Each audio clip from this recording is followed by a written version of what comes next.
Hi, this is Raman, your tutor from Alberta Real Estate School. In this video, we'll take a look at the agreement to represent both buyer and seller. This is what we call transaction brokerage. So let's take a look.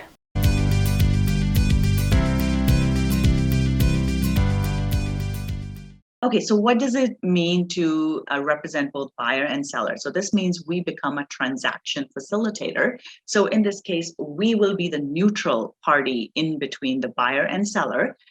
So in this case, again, it's always with the brokerage. The contract is between the brokerage, and then buyer and seller will both, names will go in here. It will talk about the property. So we'll put the address of the property as well as the legal description of the property that both of your buyers want to write an offer on. And then it will talk about consumer relationship guide so that they understand that we have provided, or they're going to acknowledge that we have provided them with the consumer relationship guide, which will describe the different types of relationships that can be had with a real estate professional. And it will talk about what happens if there's conflict of interest. And one option will be this: you change your representation relationship with both buyer and seller, or between two buyers. So if that's the case, so we'll talk about all of that, how our responsibilities will be different. So we have to make sure they understand that, and we do that by giving them the consumer relationship guide, and we explain them what happens. Okay. So next one here is our responsibilities. So this is actually the brokerage responsibilities. So what is brokerage going to do? The brokerage job will be to be impartial in the dealings with both the parties, so they cannot be giving advice to one person or the other, and exercise reasonable care and skill, obey lawful instructions, comply with the Real Estate Act in a way that benefits one of you at the expense of the other. So basically, we're not acting on either party's behalf. We are going to give the same information to both the parties. We're not going to give advice to one party versus the other. We give the same type of information. We deal with both the parties in exactly the same way. And then our responsibilities about information. So what are the services we can provide here? What are our responsibilities? So we will present all offers and counter offers. So as a transaction facilitator, you can do that. We will pass on any information that one party wants the other party to know. We'll of course keep them informed about the progress of the transaction, and then tell you what information we have given to the other side. So both parties get the same information, and then tell you all information we receive while this agreement is in effect. So we'll give that information to the parties that need that information. So to buyer, we will disclose all material latent defects, and then to the seller, all material facts about the buyer's ability to buy the property. So that information that they need to proceed with the transaction, we will give them that information. And then we agree not to tell either of you without the informed written consent of the other, that the other side may be prepared to move on the price or to offer more favorable terms. So we're not advising them. We're not telling them, oh, they should raise the price or drop the price, right? Whether the other party would agree or not. So we cannot give those type of details. And then we will not disclose the motivation or reason why somebody wants to buy or sell the property.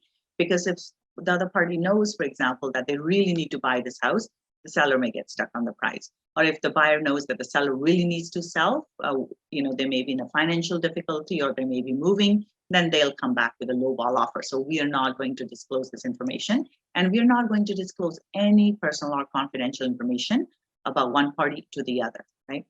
So what about the facilitation services? So as a transaction facilitator, what services we provide? So first of all, we have to make sure that we follow policies and procedures of the brokerage, and we will be impartial in the transaction. We're not going to favor one party over the other. We're going to basically supervise. So this is the brokerage is going to supervise the real estate professional and the support staff. Brokerage will hold the money in the trust account. And then as part of our services, we will help you negotiate an agreement. So we're trying to get them to come to an agreement. We are not advising them whether, how much the other party will accept or not. And of course, we can provide them all kinds of statistics and information. We can prepare agreements, and so purchase contract can be prepared and given back and forth. We will present that, right?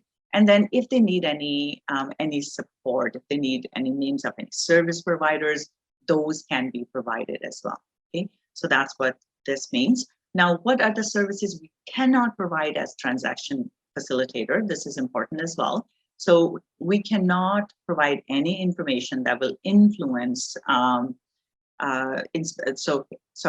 we will not, for the buyer, carry out or influence an independent inspection of the property. We are not doing that. So they can hire a property inspector, arrange an inspection of the property unless the buyer instructs us. So make the seller's information statements for the property are accurate or complete. So we're not going to we are not giving any advice. This is the bottom line here. And for the seller, carry out or influence an independent inquiry and make sure the buyer's financial information is accurate. So we're not really checking anything on their behalf. We're not going to basically go in depth into the other person's information, because we wouldn't have that capacity if an independent party was going to bring this information. Just because we are close to the buyer and seller doesn't mean we will dig into their personal details and give that information to the other party. So we don't do that. And of course, you both pay fees according to the representation agreement. So this is called double ending the deal. So you get paid from both sides. Okay? And then it will go into other information that we need to know. So that will be in here. Then the contact information for both the buyer and seller and the brokerage, and then the real estate professional will sign here. Okay? So that's called acting as a transaction facilitator. This is for common law brokerage. For designated agency, the wording will be slightly different, but this is the same gist. So that's it for today. I hope you enjoyed this video. If you would like some extra help in preparing for your exam, I invite you to visit our website at www.albertarealestateschool.com, or you can give us a call at 587-936-7779. Have a wonderful day, and I'll see you next time.